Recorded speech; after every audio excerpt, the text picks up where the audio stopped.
Dr. Catherine Howard, OB-GYN, napakagaling, napakabait. Hindi na kailangan sabihin na napakaganda. Yan. So, good morning po. Siyempre, tumantuwa tayo nandito si Dr. Catherine Howard kasi talagang swerte din ako parang God's will, nakakita tayo ng napakabait na doktora, magaling mag-explain, maunawain sa pasyente, nagbibigay ng discount, at lahat ng gusto natin. At magbibigay siya ng maraming tips, sasagutin yung mga tanong nyo. Nabasa ni Dr. Kate yung libo-libong mga questions nyo at libo-libong nag-like sa mga sa picture mo. So, kamusta, Dr. Kate? Magandang umaga po sa lahat. Salamat po sa mga nag-comment at nag-like. Yung mga nag-comment po, nakakataba po ng puso. Salamat po. Hello po sa lahat. Okay. Dr. Lisa? At marami tayong OFWs na hinahanap si Dr. Catherine Howard. Yes.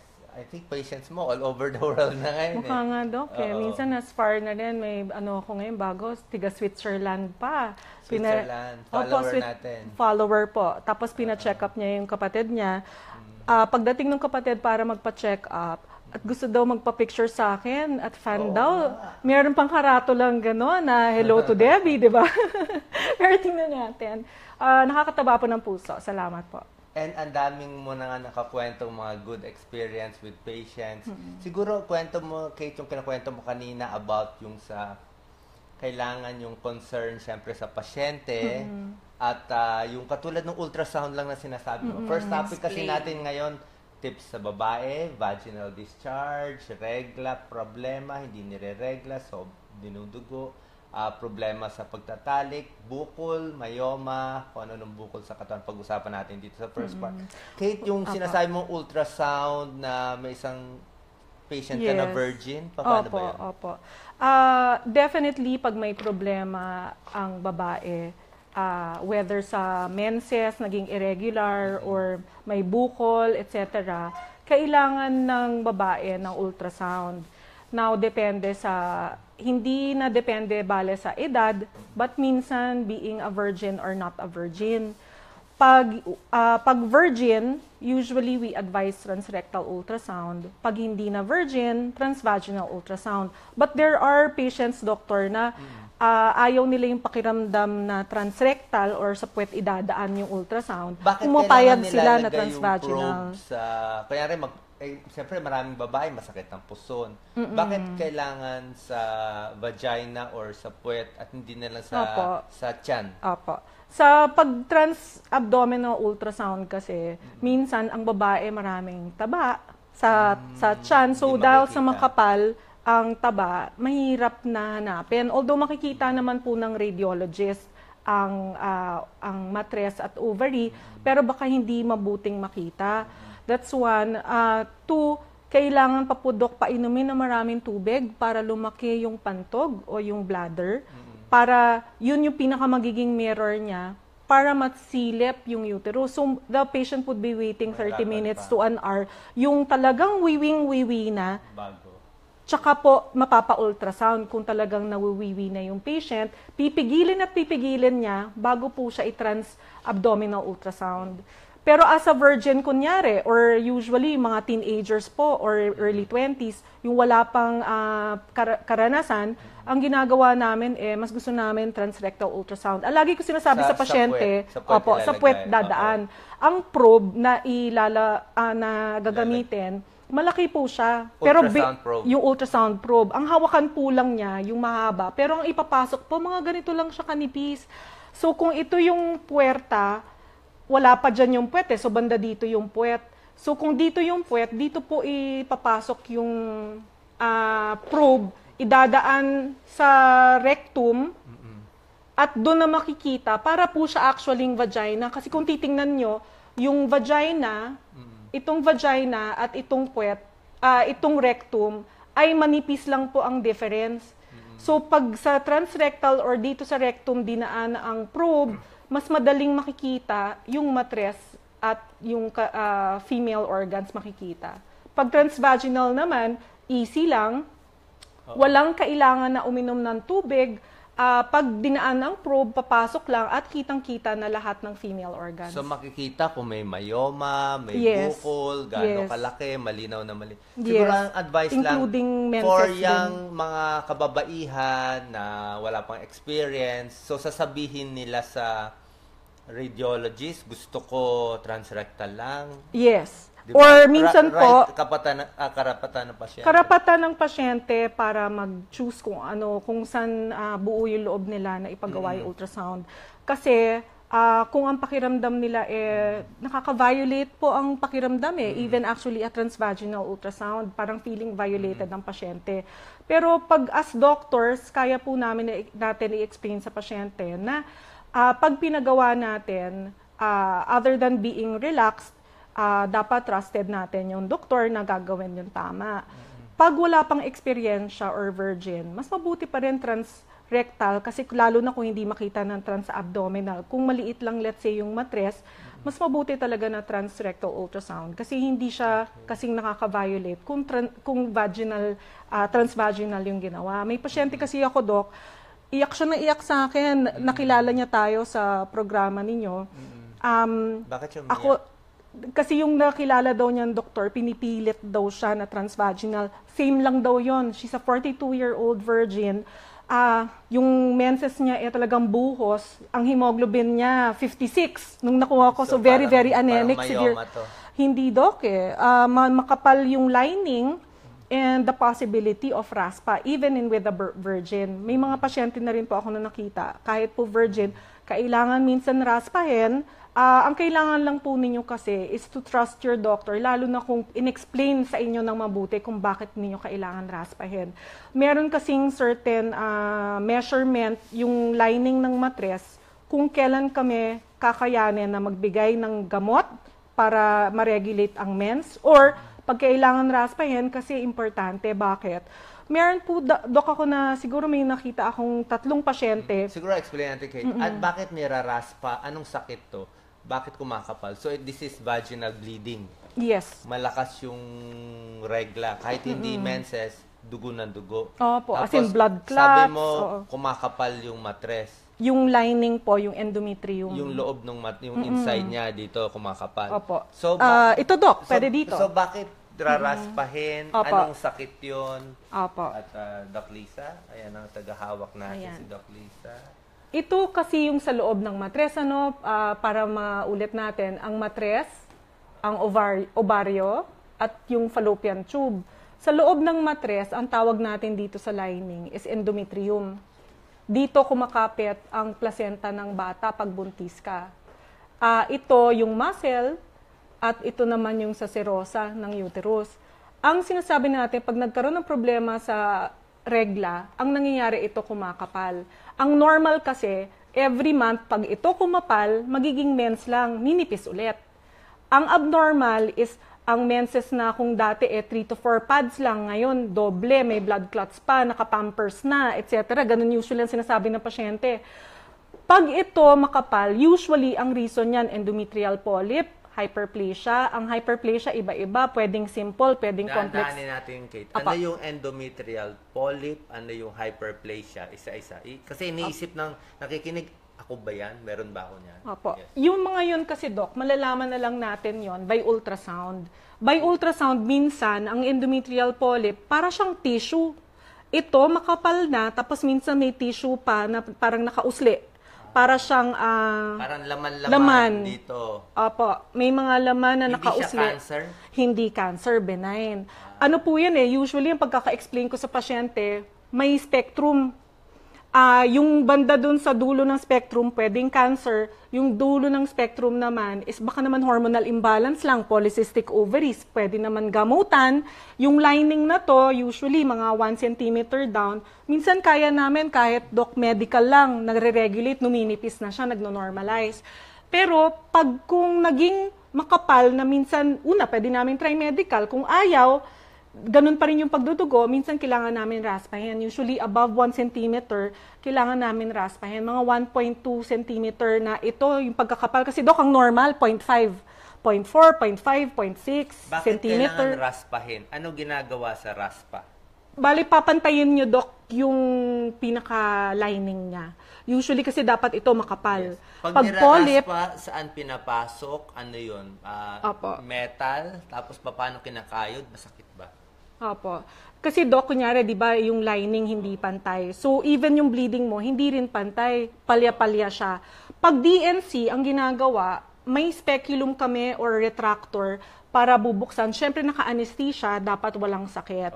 Hindi ka dapat nagigising para komportable kapag ginawa ito. Kasi kung iisipin mo, para siyang actually melon, na parang kung isi-scrape mo para makuha yung laman. Ganun po, opo, parang ganun po yung ginagawa namin. So, ang ginagawa namin, usually, pag dinudugo ka at that moment, ang cervix mo may pagkabukas.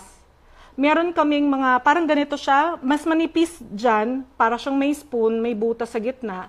Yun yung papang scrape namin para makuha. May certain way naman po may tinuro sa amin kung paano siya kukunin. Pero syempre, it is a blind procedure na pwede nga naman makabutas ng matres. Baka yun ang kinatatakot ng mga pasyente. Pero as doctors, we were taught how to do it na may mga signs kung kailan kami titigil sa pagraspa. So, pag kinayod yun, magaling na yung pasyente? Hindi right away. So, hintayin namin yung histopath. Yung pagkayod, it is a diagnostic and a therapeutic management, treatment. Kasi minsan, pag sobra kang dinudugo, yung mismong raspa, Doc, umuokay na yung pasyente, nagsastop na yung bleeding. Pero, nagiging diagnostic siya kasi pag lumabas yung resulta, doon na magkakaalamanan kung hanggang saan mo siya bibigyan ng gamot or kailangan na ba niya na operasyon kasi cancer pala lumabas. Or minsan, yung pinag-uusapan natin kanina na polyp, edi may nakausling tissue. Ang maganda, Doc, na ginagawa ngayon is actually hysteroscopy. So, may idadaang camera para silipin sa loob kung nasan talaga yung polyp para doon kukunin mismo. Para yun kasi hindi siya blind. Yes, possible cancer ba yung mga polyp-polyp? Yung mga polyp, Doc, hindi benign siya. Yung endometrial hyperplasia kumakapal, hindi rin usually cancer? Hindi pa. Ang hyperplasia kasi, hindi pa siya cancer. Nandun siya, Doc, sa spectrum na going to cancer. May mga 3 akong pasyente nakita na 2 simple hyperplasia without atypia, yung isa naman complex hyperplasia with atypia. Yun yung nakakatakot kasi malapit na siya sa cancer. Pag siguro pinadaan pa niya ng ilang buwan, going to cancer na yun. And she's a 28-year-old virgin, Doc. Yung nakita ko. So, pasalamat ako na talagang nakarating siya. Pag hindi yan ginamot, hinayaan lang yung pagdurugo, hinayaan makapal lang, tinitiis lang, pwede maging cancer. Yes, Doc. Yes. Pwede. Ilang years bago maging cancer? It could take months to a year. Okay. Ang gusto nila malaman, paano sila iiwas? Meron bang ginawa? Bakit kumapal? Meron bang maling hinugas, kinain, or whatever? Sa sex ba or what? Opo. Regarding dun sa endometrial na problem, marami po dun is hormonal imbalance. Marami dun because of, napapansin ko po dun because of weight. Pag overweight po or obese, majority na nagkakaproblema po ng mens, either hindi nagme-mens or nagiging pag nag-mens irregular, next time dahil irregular, padami yung mens, tas next time bulwak-bulwak na, may mga blood clots na. By the time nang nagpakita sila, kasi usually, di ba, we got to talk about polycystic ovaries dati. Minsan, Doc, yun mismo is higher risk ka na to hyperplasia and it leading to cancer later on. Polycystic ovary, ano rin ang risk factor? Overweight din? Yes, Pero may marami ako nakita ngayon, hindi connection naman ng payat pagiging naman. mataba, kain ka maraming kanin, noodles, sa pagkasira nung matres? Bakit siya? Ano problema? Yung sa pag-weight kasi, ibig sabihin nun, kung mataas ang fat mo sa katawan, mataas din ang estrogen mo. So, pag mataas ang estrogen mo, it's part of hormonal imbalance. Ang tendency tuloy is nangangapal yung matres or hindi ka nag-ovulate. Pag hindi ka nangingitlog, mangyayari? Pag hindi ka nangingitlog, anovulatory bleeding paano ba to? Pag hindi ka nangingitlog, hindi normal ang sistema ng sa matres.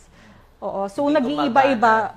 Hindi gumagana. So, both yung mga hormones mo, hindi gumagana. Ang tendency mo tuloy, hindi regular ang matres. Yun yung pinaka nakakatakot kung hindi regular ang matres. Okay. Meron bang tips para makaiwas dito sa pagkakapal aside from the raspa? Meron ba silang Definitely magpapapayat? check up, opo. Pagpapayat, diet. Kung mga pasyente ko na nanonood, lagi ako makulit, lagi ko sinasabi, it's really part of my management. Diet and exercise talaga, yung pagpili ng tamang pagkain, di ba? Definitely binababa na natin ang sugar content, including carbohydrate. Saka yung alat. Particularly, rice. Rice. Opo. Ang alat kasi, ang worry natin dyan is really hypertension. Ang alat, masarap tayo sa lahat ng sausawan. So, nangyayari, dahil enjoy tayo sa mga sausawan, napapadami ng kain. So, doon naman, kailangan po natin really ang control. Sa exercise, sobrang pagod, nagugulo din yung regla? Well, pag sumobrang loose ng weight, nagugulo rin ang regla. Opo. Nagiging kakaroon din ng hormonal imbalance. So, minsan, pag sobrang payat rin, nag-iiba din yung hormones. Pag sobrang exercise, totoo naman po, kasi pag sobrang exercise, nag-iiba din ang hormones ng babae. Ang question ng kababayan natin, nababasa ko yung 1 month, 2 months daw delayed yung regla nila, delikado ba? Halos lahat ganun eh. Well, pag sandali lang, kasi Yun ang worry ang na. normal Iba, interval... 1 month delay, may 3 months, may 6 months, may 1 year delay. Ganito lang naman kasi kami mag-isip po. Pag ang delay, kunyari, okay lang, doktora. Pag ang delay, kunyari kasi, doktora, ganito. Pag ang delay, let's say, ang interval kasi na normal is, interval meaning from day 1 ng mens sa susunod na day 1 ng mens. Ang interval na normal is 21 to as much as 35 days. So, kung konti kang nadidelay, walang problema. Minsan, ang sinasabi nga namin, kung may ibang pasyente na 6 times lang ng mens a year, or even 4 or 5 times a year lang mag-mens, as long as wala siyang nararamdamang iba, okay lang po na obserbahin. Pero, pag ang mens dumadami na, nagiging uncomfortable, dysmenorrhea, may bukol na nararamdaman. Dysmenorrhea, masakit. Masakit na period. Masakit Hindi ba na... Dati naman wala. Yes. Hindi naman yes. hindi ba normal masakit yung period? Well, hindi po siya... Well, pwedeng normal. Kung every monthly menses mo, lagi ka may dysmenorrhea, walang problema. Pero if it becomes na parang napansin mo na it is more than usual or nagugulo na yung trabaho mo, lagi kang absent, yung biglang pansin mo, yung ibang simptomas mo, meron na, yung mens mo, malakas, etc., kailangan mo na magpa-check up. Yun po. Okay. Doc Lisa? Oo. Kasi yung iba nga, ang problem, hindi na daw nawawala buong buwan. Yung iba naman, twice a year lang. So, yung iba gagawin, hindi lang papansinin, hindi na magpapakita sa doktor. So, ano yung tip natin sa kanila na kailangan nilang magpa-check up para habang maaga, makita na yung problem. Opo. Kasi yung pa pala, I forgot. Add ko lang kay, siyempre, yung kababae natin, takot magpa-check up, Ayaw kulang sa malaman budget. ang katotohanan. Hindi, actually kulang lang sa budget eh. Kulang Opo. sa budget, walang pera pang bayad. So, hinihintay nila yung kailangan bago sila. Kasi wala rin naman sila pambayad sa mga test, sa ultrasound. Opo. So, ano bang, kailan yung kailangan? Opo. As I said nga kanina, kung may pagka-irregular yung menses, kunyari, every 2 months mag-mens, minsan biglang magma-monthly, minsan kasi, Dok, pansin ko, pag stress ka, or sumobra sa trabaho, or exercise, biglang hindi ka dadatnan, pero next time na relax ka, dinatnan ka every month. So, okay lang yun. Hindi Walang na problema. magpa-check up yun. Opo. Okay. Pero kung may additional symptoms ka na dysmenorrhea, or may bukol nga, or malakas yung mens, kailangan mo talaga magpa-check up.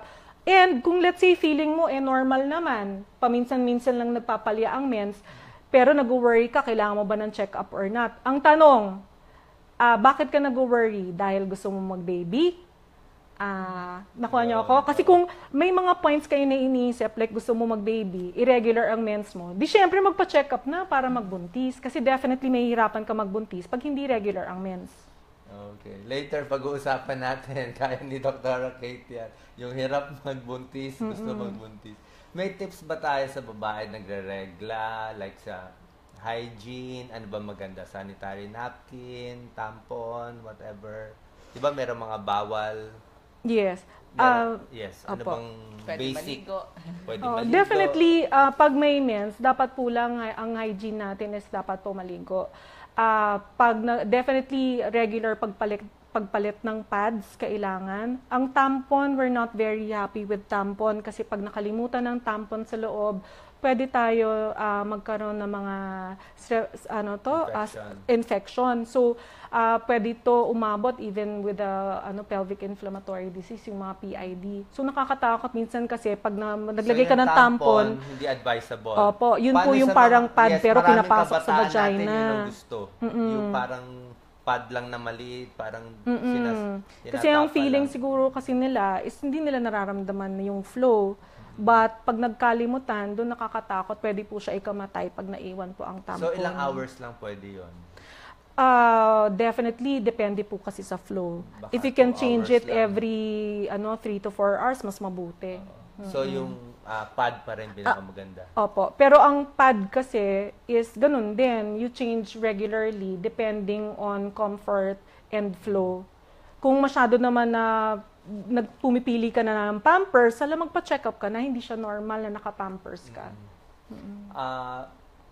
During menses, bawal ba ang sex or anong day pwede na? Day 2, day 3? We don't allow sex during menses. Ang worry namin dyan is still pelvic So, inflammatory hindi mo disease. pinapayo? Bawal? Hindi po kasi pag-iisipin ninyo, ang cervix bukas pag may menses ka, pag may flow ka. Pag masyado siyang madumi kasi kakalat siya. 2, isipin ninyo na pag meron kang mens at may flow, ang tendency niyan is bukas ang cervix. So, pag may contact habang may mens, ang tendency niyan, what if may STD or may bacteria na nakapasok? Pasok yan hanggang dito. Dito magkaka-infection ka, dito pwede pa rin magka-infection.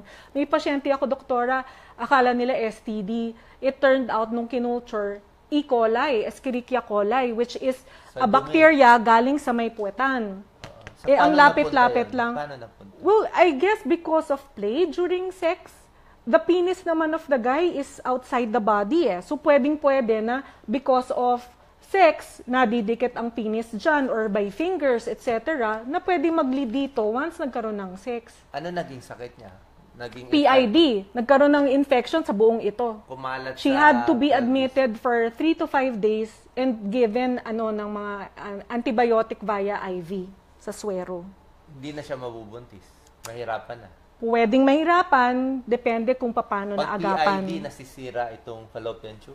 Pwede po. Pwede itong masira, nagkakaroon siya ng block na hindi nakakadaan ang sperm para ma-meet yung egg kung nag-ovulate. Okay. So, anong day pwede na? Day 3? Once mag-clear po. Depende Day po 5. kasi iba po ang cycle ng pasyente. Kung hanggang 3 days lang siya mag-mens, once mag-clear, pwede na mag-contact. Hindi matutuwa yung mga lalaki ko followers Anyway, yes, tama yon. Siyempre, Ang lagi ko pang loko, Dok, sa Health. pasyente. Sige. Ang lagi kong pinapanloko sa pasyente. Bakit? You can show love in other ways. Dapat alam nyo na yon. Ayun. Gifts. Yes. Yes. Wala, talo tayo. Outnumbered. 2-1. Doc Lisa. So, sa regla, marami pa rin naniniwala na bawal maligo kung may regla o sa paghuhugas, baka daw Mabubulag, mabubulag, magkakaroon mental illness. Nako, sabi. definitely hindi. It's still hygiene kasi Wala namang masama makinig sa sinasabi ng mga matatanda. Proper cleansing, proper hygiene pa rin, and proper Anong cleaning. problem pag hindi naghugas? Definitely, may nagkakaamoy. Nahalo ang regla, nahalo din siya sa pawis. Definitely, skin din yung puwerta. So, nagpapawis dyan, nahalo sa mens. Kung nag-exercise ka din, di lalo na. Kung may contact, di lalo na. Kasi mismo ang similya, may konting smell din yan. So, in any case, Doc, kasi it's still hygiene. Nagkakaroon din ba ng mga dermatitis o parang pangangati dun sa puwerta dahil nga kulang sa linis? Yes, pwede din po. Yung makating-makati, Opo. mamumula. Kasi ang nangyayari kasi is, minsan it's because of the pad that they use. Pero, pag kung kunyari masyadong, kasi ganito pag basa kayo, ibig sabihin, di ba, pag may mens, very moist yung puwerta. Pag hindi natin ito nililinis, pumapatong lang dun sa basa, yung lumalabas na naman ng mens ninyo. Pag hindi mo na nililinis ng maayos, yung moisture na na-form ng unang labas ng mens, hindi mo nilinis, pinatungan ng panibagong moisture ng di patong-patong lang din po yung growth of bacteria. Kaya pwedeng magkaroon ng smell or sakit or yung dermatitis, mga pangangati, it's because of improper hygiene, yung hindi nakakahugas ng maayos. Tubig lang, tubig, sabon. Well, with regard to hindi po ako masyadong particular sa mga feminine wash. Depende po kung anong favorite nyo. Minsan kasi may mga favorite yung pwedeng mga... soap na lang? Actually, kung ako, hypoallergenic soap lang Yung mga baby soap, mga Ivory, Dove. Pag-wash sa labas lang, bawal mag-douche? Definitely ayaw namin ng douche. Ang douche is pressurized fluid to clean the vagina. Kung ayaw natin ng ayaw douche, namin bakit may gumawa ng douche? At tinanggal na ngayon, wala na sa market. Wala na sa market ang douche? Wala nang mabili. Sige. So, saan lang ang pag-wash? Bawal sa loob? Opo. Definitely bawal sa loob. Ang maganda kasi sa vagina, ang ganda sa vagina ng babae kasi, it's not a sterile organ o hindi siya gaano ka may sariling linis. normal bacteria. May normal flora siya or normal bacteria na may way tayo kung paano natin malilinis yung sariling vagina. Pag may menses, ang niwawash lang po natin, hindi rin din siya tubig na dito lang. May mga lips may labia majora, yung pinakamabusog na parte ng puwerta. May labia minora, ito, which is yung pinakamanipis na nasa pagitan, bago makapasok sa vagina. Ang paglinis kasi, hindi lang to sa buong puwerta. Lilinisin nyo rin kasi may ibang babae, mas malaki to or mas manipis. So, nangyayari, umiipon dun sa gitna nung skin ng labia majora tsaka sa minora. Minsan nag-iipon-ipon dito. Kung hindi ka naghugas, namumuo-muo yung dugo. Kung ma-hairy ka or yung mabuhok sa puwerta, ang tendency, nagka-clot rin definitely yung dugo doon. Pag hindi ka naglinis or properly remove the mga clots dun sa mabusog na parte ng puwerta, ang tendency kasi is, syempre may kakaroon siya ng amoy, not very hygienic, pati yung ibang tao, pwede ka actually maamoy even if you're wearing clothes. So, ano advisable? Yung shaving, cutting, or yung mga laser? Well, definitely kasi iba-iba ang point of view dyan ng ng mga doktor. Opo. Ang sa akin, it's kung saan ka masaya at as long as hindi ka nagsusugat. Let's say we go to laser. Totally wala yang hair. In our books and even sa mga doctors, ang advice is dapat hindi mo gagalawin. According to doctors, parang way daw yon or parang cushion.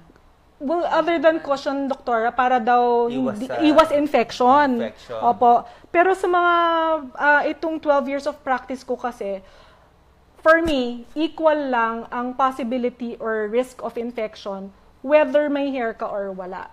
It's more of, again, hygiene.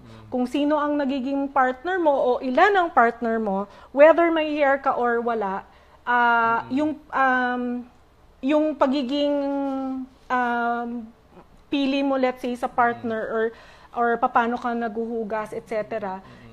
Mabababa ang risk mo for, let's say, even UTI. Dapat marami ka uminom ng tubig. Kung hindi ka naguhugas after contact, definitely pwede ka mag-UTI. And wala dun, doctor, yung hair. Yung regarding sa shaving, kung lagi mo ginagamit is the same shaver, definitely, once magkaroon ka ng sugat, magkakaroon na infection. Minsan may nakikita ako na may mga may mga pigsa sa puwerta, no?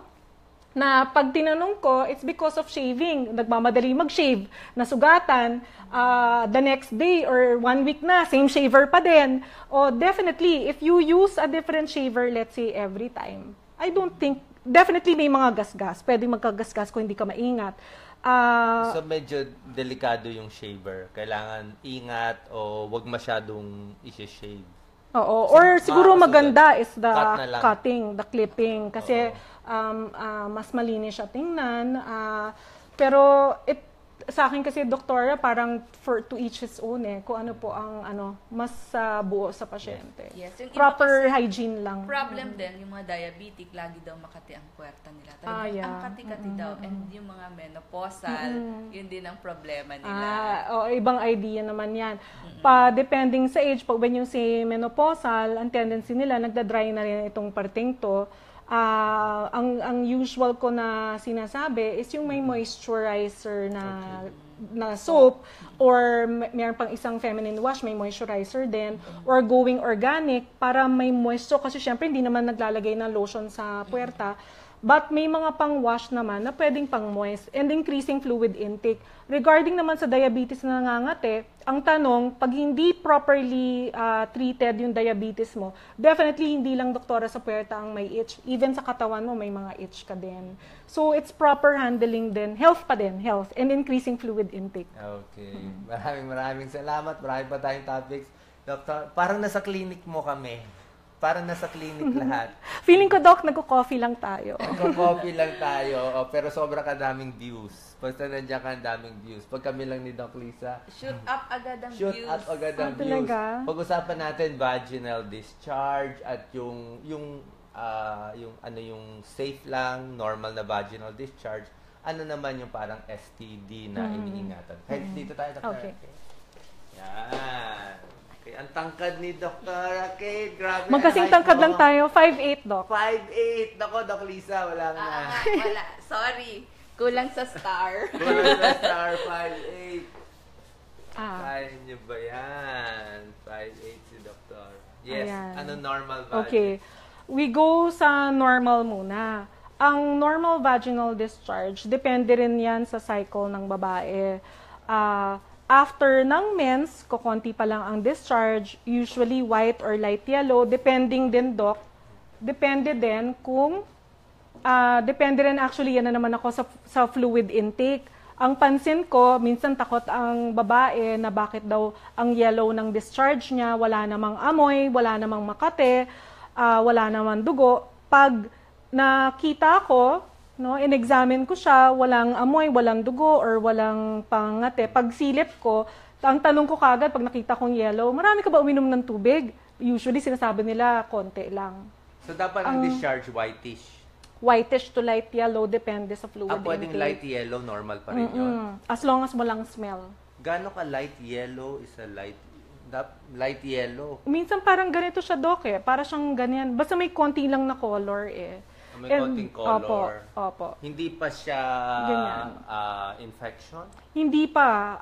Pag walang smell siya, hindi siya, Doc, kagad na infection And usually, pag let's say, may dati na ako na very worried na patient, ang ginawa ko, Doc, ginramstain ko yung discharge niya. Di nag-negative lahat, puro few. May konti, as pinag-usapan namin kanina ni Dr. Lisa kasi, na ang vagina, di ba, hindi siya sterile na organ. So, ibig sabihin nun, may normal flora or may pakonti-konting mga bacteria na nakikita doon na not necessarily na infection. Okay. So, paano nila malalaman na kung yung vaginal discharge ay may infection na, kung fungal infection, or siyempre kinakatakot nila baka STD?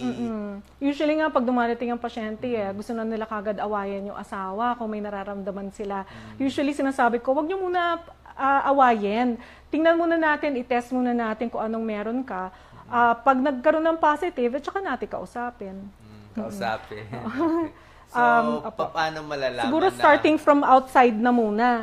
Kung starting from outside, ibig sabihin nun, yung mismong puwerta, ay pwede. Ay, doktor, yung ano na lang, doktora, yung model. Opo. Kung starting from outside going in tayo, kung ito yung model natin, definitely, dito pa lang tinitingnan natin, saan yung mga pangangate, etc. Minsan nakala nila may infection, etc. Yun pala, nagasgas lang dahil nga sa shaving. Or baka naman fungal infection or yeast infection na pag nakita namin dito na may pamumula or bukol-bukol, etc., tsaka kami nagbibigay ng mga gamot. Pag dito naman sa mga labia, dito kami minsan nakakita ng mga genital warts. Ang itsura niya, para siyang... Genital warts, kulugo. Kulugo, opo. Dito, may makikita kami, tawag namin doon, parang mga finger-like lesions na parang super ninipis siya, doktora, na ang nakikita, pwede ito. Yan. Mga ganyan. Ang worst, pero maliit na maliit lang. Maliliit po dito po sa labia minora. Pero ganito, may mga nakita na ako, ang worst ko na nakita was para siyang mga mapa, dun mismo sa labia majora, dito nakapatong. I had to excise the entire skin with the warts. I needed to do labiaplasty. Kailangan ko pong ayusin or ipagdikit or ayusin yung labia niya. Kasi kung ito yung labia, dito nakapatong, malaki talaga. Hindi mo pwedeng sunugin lang, kailangan mo talagang tapyasin the entire thing. Dito so, yun sa labia majora. So, genital warts, it's a sexually transmitted? Yes. Definitely. Okay. So, kailangan i-examine nila sarili nila sa salamin? Well, minsan yun po ang nangyayari sa clinic. Dumarating yung pasyente, doktora, may nakakapapo ako, pakitingin. Usually, doc, ganon. Or minsan, habang nagpa-pap smear, yun pala kung bakit nangangate, pag silip ko, doon pag open pa lang ng labia minora, dito na may mga nakausli-usli, usually dito sa labia minora or konti doon sa may labasan. Ang pinaka-bad is kung pag speculum hanggang sa loob meron, edi tumatawag kami. Yes. So, minsan tumatawag kami na anesthesiologist para patulugin yung patient. Kasi definitely magiging masakit pag in-stretch namin kung hanggang loob, hanggang vagina. Marami nagsasabi sa akin ibang OB-GYN, sobra na daw dami ang genital warts sa Pilipinas. Parang epidemic daw. Opo. I think it's because of, well, for me, maganda ang social media pero may mga negative din. Yung iba, napapansin namin, siguro ang dating nila sobrang hanggang Facebook or something, and then paglabas nila, sex has become part of dating already, palit-palit ng partner, kahit kaibigan, nakikipag-sex. So, dun ko, Doc, napansin even in my clinic in Pasig, yung mga call center, sorry to say, nakaka-4 na silang partner, nakakawalo, and then when I look, ang dami labia minor, dito, mga genital warts. And minsan tuloy, ang maganda na lang sa atin ngayon in this millennium, may mga vaccination na tayo, which also covers for genital warts. We Pero give it as early as 9 to 14. May tulong pa ba yung vaccine? Meron pa rin do, kasi marami namang human papilloma virus na types that can cause the genital warts. Definitely, it might not cover what you have, but it can cover anything, and including cervical cancer na Ang HPV treatment is type. only tatanggalin, no? Laser ba yun? Or Cauterization. Cauterization. Pwede Tapos, din cryo, pwede din... Tapos hindi na babalik? Pwede pong bumalik Or nasa pero dugo na yun, di ba?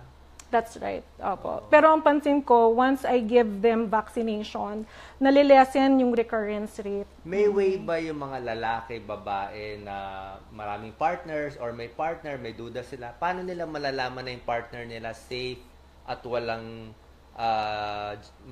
genital warts kahit hindi nila nakikita? Doc, alam mo, advice ko, if you have a new partner, ang lagi ko ina-advise sa Anong pasyente gagawin? is for them to have check-up. May love letter ako kasi ako sobrang particular sa pasyente ko. Pero hindi ba nakakaya yun? Sasabihin mo, check up mo. It shouldn't be kasi it's for, sa sake ninyong dalawa Dapat hindi siya nakakahiya. Para bang ang sasabihin mo lang, sobra kang careful, definitely sa mga days ngayon, kung very careful ka, magiging matutuwa pa nga yung guy na pag pinakita mo yung medical certificate ko, saying na yung mismong pasyente, ikaw mismo walang sakit o walang genital warts, siya hindi matatakot makipagtalik sa'yo. That's one. Ano 2, mamili ka ng tamang partner. Anong gagawin ng OB para makita na wala siyang sakit, ano i-check mo? May Genital warts particular lang ba? check-up ba?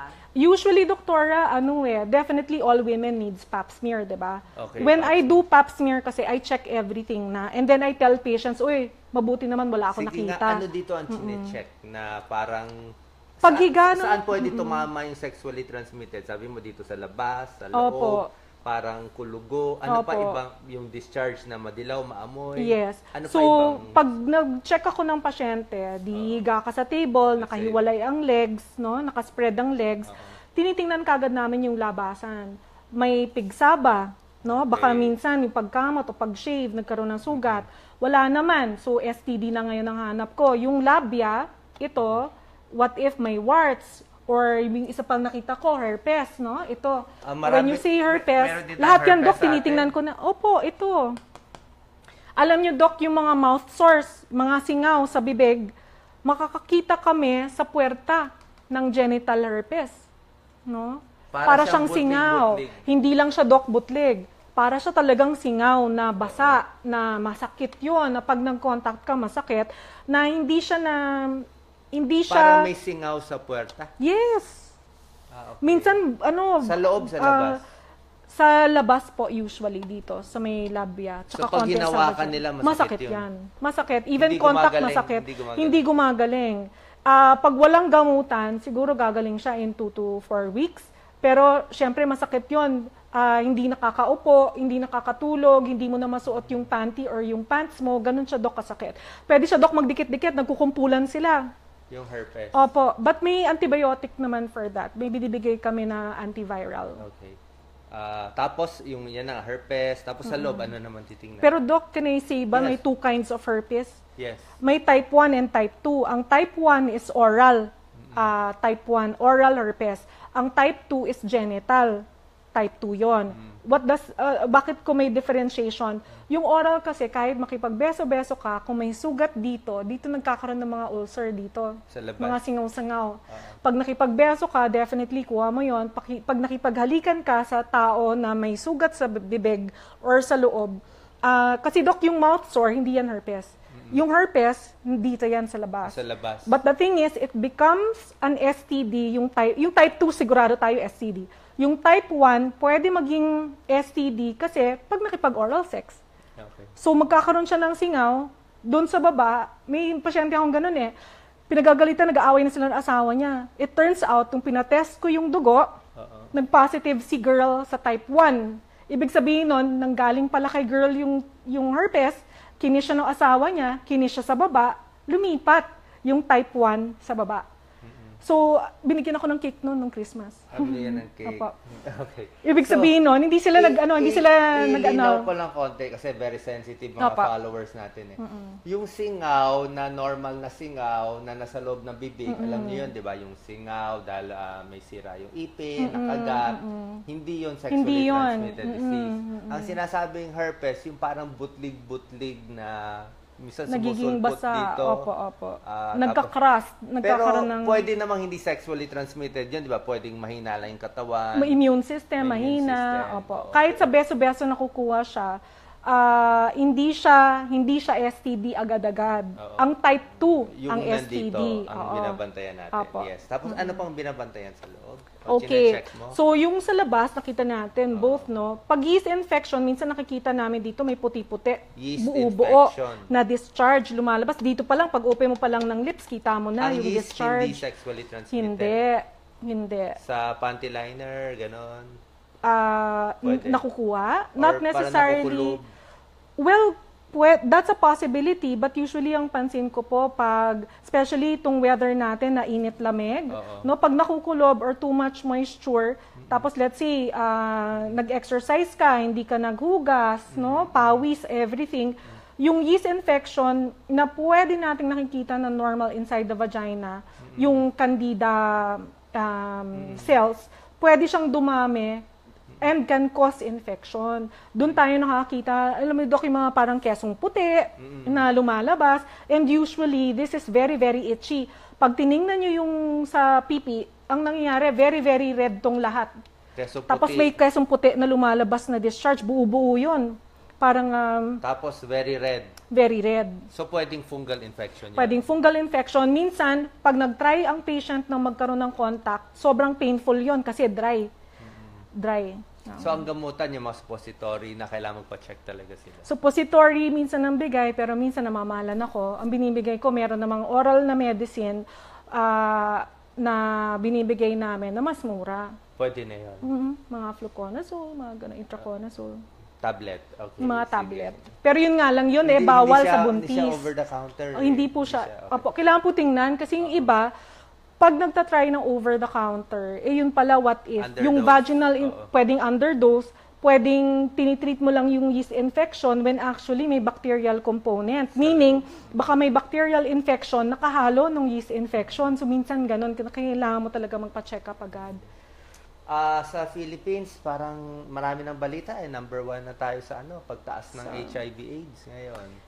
Opo. So, any advice bago natin iwan itong topic na to? Regarding sa AIDS. Safe sex, kasi nga padami ng padami, may warts, may herpes. That's right. Yung pa rin, kailangan magpa-check.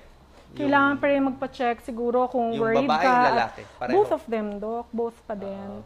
Kasi ang HIV testing kasi, sa POGS association namin, we have already placed HIV testing as part of prenatal check. So, yung blood test namin, kasama na ang HIV. Kasi syempre, ang mga pregnant usually ang lagi nagpapatest.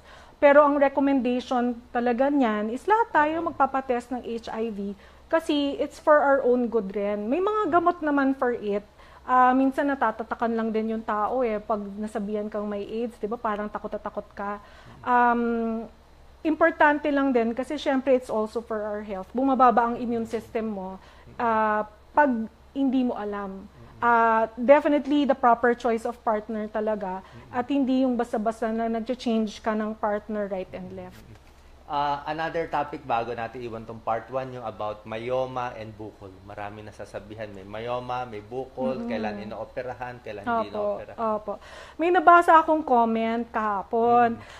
Takot na takot siya na ang comment niya talaga, tinext niya ang mga measurements ng kanyang myoma at cyst, no?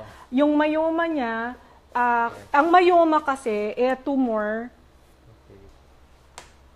na nakikita sa matres, no?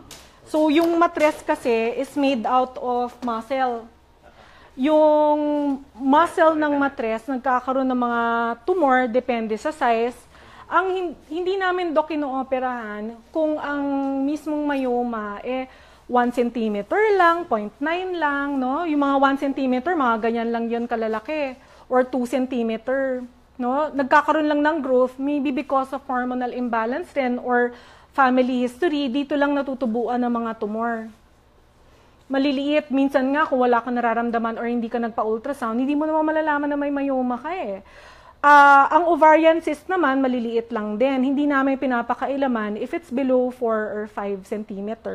Unless, usually, Doc, myomas or ovarian cyst, gagalawin lang namin yan if it's greater than 6 cm, it's causing pressure symptoms, meaning wiwi ka ng wiwi, natutulog ka, nagigising ka, 5 times ka magwiwi, yung pupo mo, nako-constipate ka, or pain, bigla ka nag-pain, parang appendicitis, pero nasa kaliwa yung pain, Pag ultrasound sa'yo, makikita namin, ang laki na pala ng cyst mo, or nagtutwist siya, kaya kailangan namin buksan. Hindi lahat inooperahan. So, ano nga ulit yung size ng inooperahan ng myoma?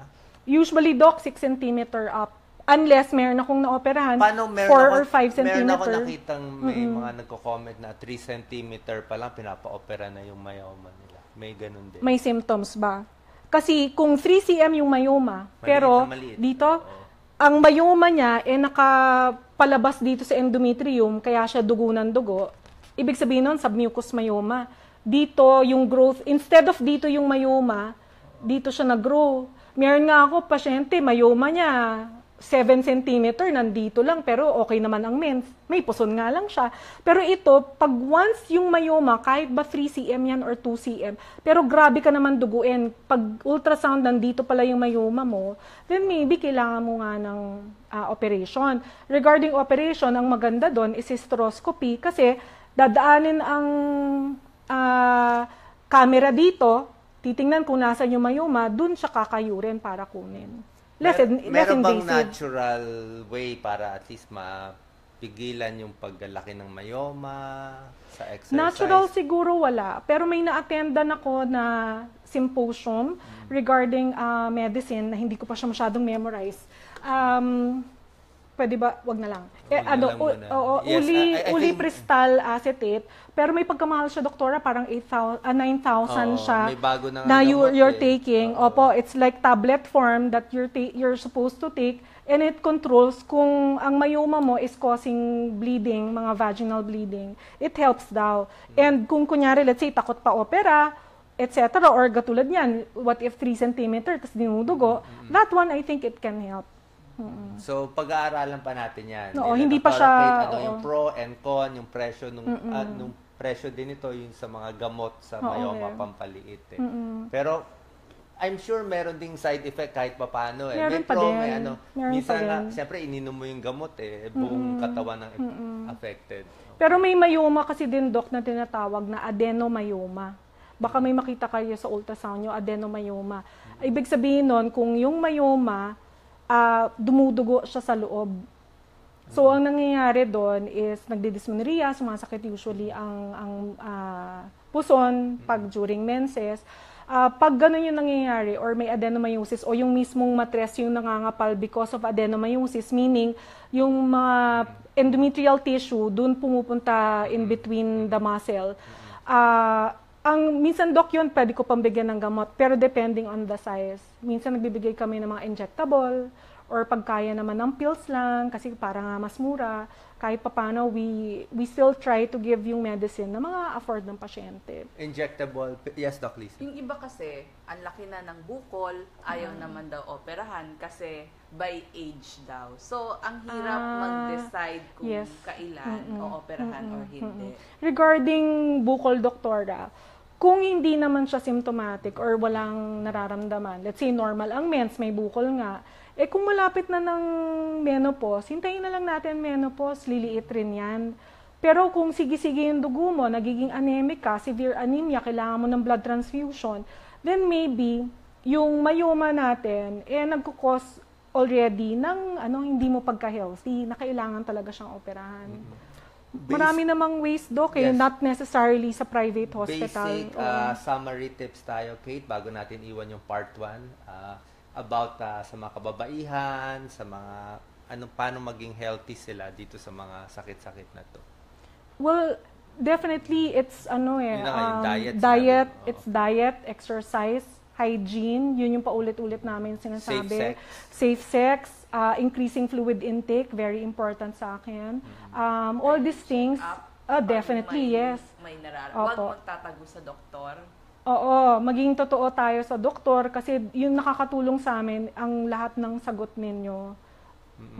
Tsaka, meron din nagtatanong, paano daw kung wala naman nararamdaman? Kailan daw maganda kailangan ba magpa-check up? Kung walang that's a good question din kasi definitely it's still early check-up. When you say early check-up, as we said before, all women need pap smear. Anong edad? Well, edad sa US, it's 18 unless sexually active. Here, it becomes a little later when you're, kung may sexually active ka na. Oo. Pero kung not sexually active, we actually push 35 years old going up. Dati, Doc, may naging pasyente ang isang senior ko na madre, at 42 cervical cancer, but it wasn't STD. Very, very rare na cervical cancer. So, ang namin doon is proper care pa din. Pap smear. Tsaka, tingin ko, ina-advise ko rin sa kanila kung malala yung sakit, pwede mag-second opinion, di ba? Yes. Kahit ako may mga namita ko, Doc, pang 7th opinion na ako, pang 5th opinion. Hindi masama, dapat hindi sumama ang loob ng doktor. Pag hinihingan tayo ng pang-ilang opinion na, bigay lang natin yung pakiramdam natin and let the patient choose. Huwag sasama loob natin if they have an operation elsewhere. Ang kailangan lang is mabigyan natin ng tamang tulong sa pagdesisyon ng pasyente. Oo. Okay. So, yan ang ating part 1, Doc Lisa. Maraming salamat. Tutok lang kayo. In 3 minutes, babalik tayo sa ating part 2 tungkol sa buntis, hindi mabuntis, paano mabuntis, lalaki or babaeng anak ang gusto, sasagutin sa ating part 2.